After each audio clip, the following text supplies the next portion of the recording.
አባዬ ግን ልጅ ላይ ጨክን ነው። እመኝ ልጅ ምንም የሚፈጠር ነገር የለም። ተመስገንን የማውቀው እኔ ነኝ። አንቺ ላይ የተሳለውና እኔ ያየው ሰው አንድ አይደለም። ምንም አይገናኝም። ካሌብ የሱ ጉዳይ አይደለም። ምንም አያደርገውም። እኔ ግን በጣም ፈርቻለሁ። ምንም እንዳትፈሪ። ቢደውልልሽ እንኳን ምንም እንዳትዩ። እንዴት እንደዛ ማድረግ እችላለሁ? ካሌብን እንዲለቀው ከፈለግን እንደዛ ነው ማድረግ ያለብን። እሺ በርቺ። ቢደውልም የራስ ጉዳይ ቢሆን ያንን ጻፈት መሄድ ትችላለህ። እሺ ልነግርህ የምፈልገው ግን ምን መሰለህ፣ ቤተሰቦች እንደማይፈልጉ። አልገባኝም። አባቴ የራስ ጉዳይ ብለዋል። እንደዛ መሳሳላት እህትም ሰላም በልልኝ ብላ ነው ያፈዘች። ይሄን እኮ እየፈለገኝ ነው የሚሆነው። ማን ከፈለክ ለምን አንደግለት? ይኸው ዳውድ ላይ አድርገን ደውለት። ይኸውልህ አሁን ልጅን ትፈልገዋለህ ወይስ አትፈልገውም? አንተ ቤተሰቦች አንቅረው ይጣሉ ነው። ስለዚህ የማይፈልግ ሰው ደግሞ እኔም አልፈልገውም። ምን ነው የከፋህ? ቆይ ቲና፣ አባዬ አይፈልገኝም እንዴ? ታዲያ ይፈልጋል። እየዋሸሽኝ ነው። አላውቅም። እንግዲህ ሰው ከብዷል። ለምን አልክ ግን? ተመስገን ይዞኝ አባዬ ጋር ደውሎ ነበር። ከፈለክ እንደፈለክ አድርገዋለሁ። እሱም ትሁትም ትሁት እኮ ባዳ ነች። ምንም ብትል አይገርምህ። የአባዬ ግን ይገርማል። ውጪ እያልኩሽ ነው፣ እያስጠነቀቅኩሽ ነው። እዚህ ቤት ልብስ አለኝ። እንዳንቺ በ100 ብር የተገዛ አይደለም። በስርዓት እንኳን እርቃንሽን ሸፍነው ለማያውቅ ልብስ እንደዚህ አትመጻደቂ። ለነገሩ አንቺ ፋሽን ታውቂያለሽ። የሰለጠንሽ የሚመስልሽ ብጥስጣሽን ስትለብሺ ነው አይደለ? ለነገሩ የቀረሽን ብጥስጣሽ ይዤልሽ እመጣለሁ። እዚህ ጠብቂ። ቢያንስ ሰው እንዲያዝንልሽኝ እንጂ መታዘን ካለበት ላንተ ነው፣ ለኔ አይደለም። ነጭ ልብሴ ነው ነጭ እያልኩሽ ነው። አከዛ ነጭ ካለሽ እኔ እንደዚህ አድርገሽ ለማባረር ድፍረቱን ካገኘሽ ህይወትሽ ሲመሰቃቀልም ለማየት ዝግጁ ነሽ ማለት ነው። ያንቺ ክፋት ግን በዛ። የህይወትሽ ቁልፍ ሚስጥር እኔ ጋር ነው እና በሱ ተሰራሪ ነው። ከዚህ በኋላ መስፈራሪ አይሆንም። እነግረውና ልጅሽን ይወስዳታል። ትሁት ያንተ ሚስት ልጅ አላት። ምን? ተመስገን ካሌብን ከታገተበት አባቴ አይፈልግህምና የማይፈልግ ሰው እኔ ጋር ምን ይሰራል በማለት ካሌብን ለቀቀው። ካሌብም ተመስገን ይሄን ስላለው ብቻ ወደ አባቱ ሳይሆን አባቱን ብዙ ጊዜ የግድያ ሙከራ ያደረገችና ወይም ደግሞ አሳስራ አሳግታ ስታሰቃየው የነበረች ሚስት ተብዬ ጋር ነበር ቀጥታ እየተገናኘው። ቲና ቆይ አባቴ እኔን አይፈልገኝም እንዴ በማለት ነበር የጠየቃት። ተንኮለኛዋ ቲና አሁን ካሌብ አባቴ ይወድሃል፣ አባቴ በጣም መልካም ሰው ነው እንድትለው ነበር እንደ የጠበቀው። የካሌብ የዋህነት ደግሞ እጅግ በጣም በዛ። ተንኮሏ የማያልቅባት ቲናም ለተመስገን ትሁት ልጅ አላት፣ ልጁም ያንተ ነው በማለት ነገረችው። ሰላም ጤና ይስጥልኝ ውድና የተከበራችሁ በመላው ዓለም ያላችሁ ኢትዮጵያውያን ኢትዮጵያውያን፣ እግዚአብሔር ይመስገን ደህና ነኝ። የግፈኛው ሚስትና የሰራተኛዋ ፍጥጫ ወይም ደግሞ ትሁት ድራማ ክፍል 67 አብረን እናያለን። የባለፈው ክፍል ካሌብን አግቶ ተመስገን በመጨረሻው ሰዓት ላይ አባባ ጋር በመደወል ልጅህ እኔ ጋር ነው ያለው፣ በአንድ ነገር እንስማማ፣ አንተ ትሁትን ስጠኝ፣ እኔ ልጅህን ልስጥህ በማለት ነበረ። እዚህ ላይ ነበር ድራማው ያለቀው። ጀግናውና ጥበበኛው አባት ደግሞ የካሌብ አባት ራሱን ማዳን ካልቻለ የራሱ ጉዳይ ነበር የሚመልስ የሰጡት። ተመስገን ያሰበው እሺ ልጅህን ሰጥ አንተ ልጅ ሚስትህን እሰጥሃለሁ አይነት ነገር ትሁትን በልጁ ይቀይራል ብሎ ነበር ተመስገን ያስበው። አባባ ግን ምናቸው ሞኝ ነው፣ በጣም ጎበዝና ጥበበኛ አባት ናቸው። አባባም ለትሁት ትሁት ስትጨነቅ አያሳስብህ ልጄ፣ ምንም አይፈጠርም፣ እርግጠኛ ነህ አባዬ ስትላቸው ትሁት እሳቸውም ልጄ እኮ ነው የማያሳስበኝ ይመስልሻል? ግን ደግሞ ምንም አይፈጠርም፣ አይዞሽ አታስቢ። ተመስገንም ከቲና ጋር በመገናኘት ሰውየው ልጁ አይደለም እንዴ በማለት እየጠየቃት ነበር። ልጁ ነው፣ ነገር ግን የማይሆን ችግር ውስጥ ነው የገባው፣ ደግሞ ሰው ሲረጋጋ መፍራት አለብህ እያለችው ነበር። ቲና ምንም የሚፈጠር ነገር የለም፣ አላማህን አትርሳ። ትሁትም አባባን አባዬ ግን ልጄ ላይ ጨክነህ ነው ስትላቸው እሳቸውም ምንም አይፈጠርም ልጄ አይዞሽ አትጨነቂ፣ አባዬ ተመስገንን እኮ እኔ ነኝ የማውቀው ትላለች ትሁት።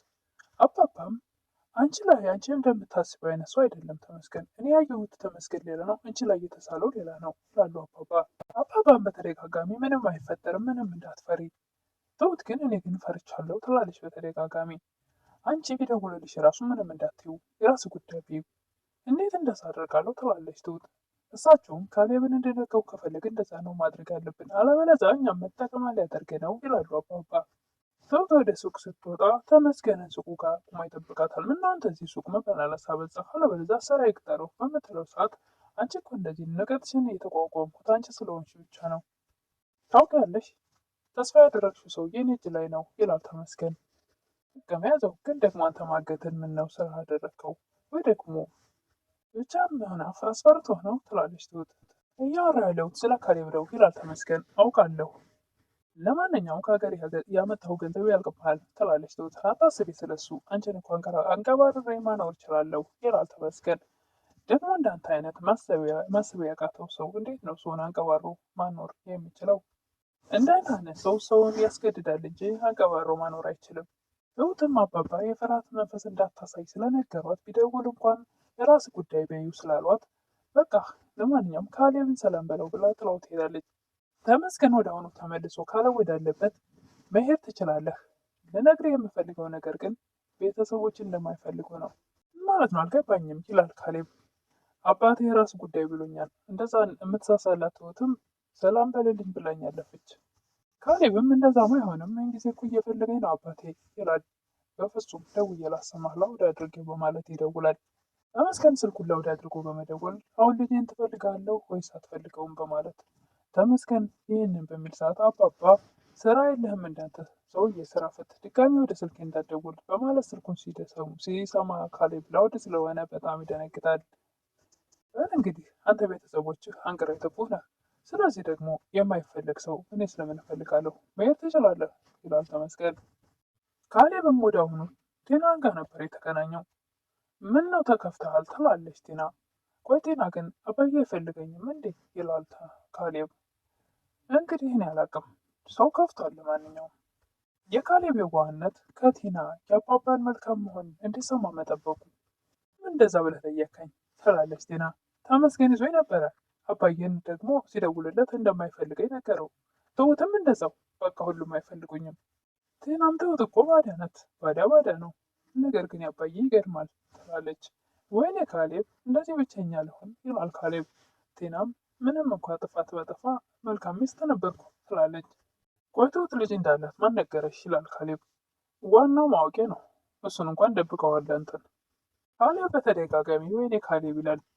እኔ እጠቅምሃለሁ ትላለች ቲና። እና ወደ ቤት አስገባኝ ትላለች። የኔ ቤት እኮ አይደለም፣ ምንም ላደርግ አልችልም። በድሮ ያለ ዳንኤል ይመጣል።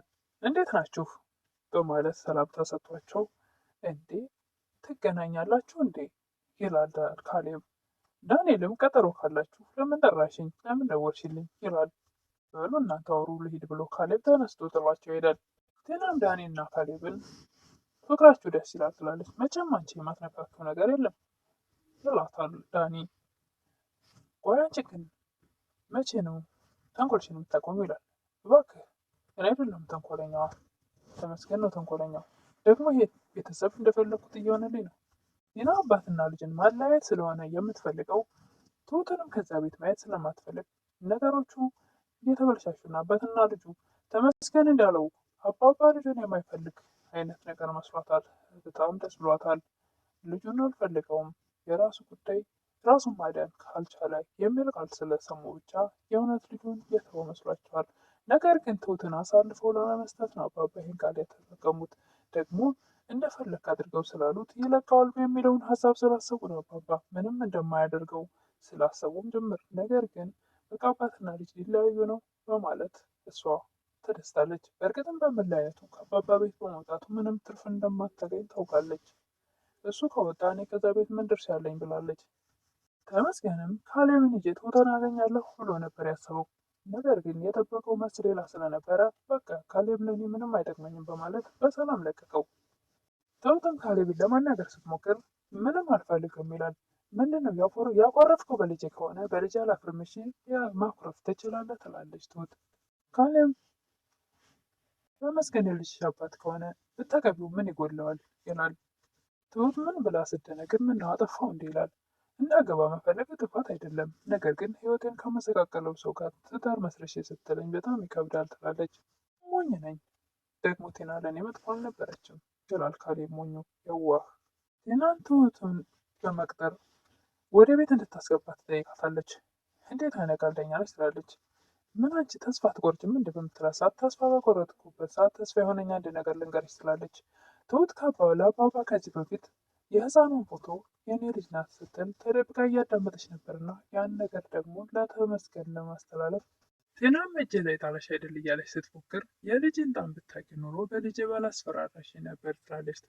አላስፈራራሁሽም ግን እንድታቂ ብዬ ነው ስላለች እንደማቅ እንድታቂ ነው በምትላት ሰዓት እሺ ብላ ልታልሆ ስትሞክር ነገሩን ተመስገን ግን ከሰማ ትላለች ቲና እንዳጨርሽው መስማት አልፈልግም ይሄን ነገር ብላ ከተገቧ ተነስታ ትሄዳለች።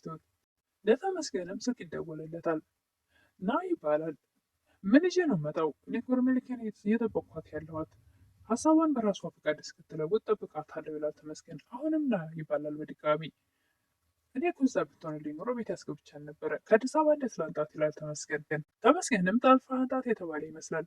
ከአዲስ አበባ ጠለፋ እንደዛም አይቻልም። ቢቻል ኖሮማ እንደ ሀገሬ ቢሆን ኖሮ እስካሁን ጠልፌያት ነበረ። የራሷን ፈቃድ እየጠበቅኩ ነው ይላል ተመስገን። እነ ትሁትም ሰብሰብ ብለው ከአባባ ጋር እያወሩ እያለ ቴና ወደዛ ቤት ትከሰታለች። እንዴ ዘንድሮ እኮ ዝም ብሎ አይመጣም ሳይደወል ትላለች። አንቺ ዝም በይ እባክሽ በምትል ሰዓት አባባ ሙጭ ደግሞ ምን ፈልገሽ መጣሽ በማለት ከቤት ለሰከንድም ቁጭ ሳትል ያስወጧታል። ካሌብ ዝም ትላቸዋለህ እንዴ ትላለች ቲና። ቆይ ውጭ እናወራለን ብሎ ተከትሎ ይወጣል ካሌብ። አባባም ካሌብ እንደሳቸው ጠንካራ እንዲሆንላቸው እየጣሩ ነው። ስፖርት እንዲሰራና ራሱን እንዲጠብቅ እንዲከላከል የሚያደርግ ጥንካሬ እየሰጡት ነው። ልፍስፍስ እንዳይሆን። ቴና አባባ ሲወጡ ወደዛ ቤት ተመልሳ ትመጣለች። ካሌብና ትሁት ብቻ ስለነበረ ቤት የነበሩት ተመቻችሁ አይደል የተሰፋችሁ ትላለች ቴና። አሁን ክብርሽን ጠብቀሽ ውጭ ከዚህ ቤት ትላለች ትሁት። ያለች እዚህ ቤት ልብስ አለኝ ትላለች ቴና። በስርዓት እንኳን እዚህ እቃንሽን ለማይሸፍን ልብስ ምን ትመጻደቂያለሽ ትላለች ትሁት። ሲጀመር አንቺ ደግሞ ፋሽን የታቂና ትላለች ቴና። ትሁትም ብጥስጣሽን እንግዲህ በፌስታል ይዤልሽ እመጣለሁ ስልጣኔ የሚመስልሽ ብጥስጣሽ ከሆነ። ትሁትም ወዲያውኑ የቴና ልብስ በፌስታል በማውጣት ልይዝሽ ውጭ ከዚህ በማለት እንደ ቆሻሻ እቃ ተጠቅሞ እንደጠሩት ነበር ጎትታ ከቤት አውጥታ ሄዳለቻት። ትሁትም ቴናን ካባረረች በኋላ ተጨንቃለች። ለተመስገን ልጅ እንዳላት እንደምትነግረው ስለዛተችባት ትሁትም በቃ ትነግረዋለች ለተመስገን በማለት ለካሌብ እየነገረችው ነበር። ካሌብ የማታደርገው ምንላላ ታደርገዋለች። እሷ እኮ ቀላል ሰው አይደለችም እያለች ነበር ትሁት።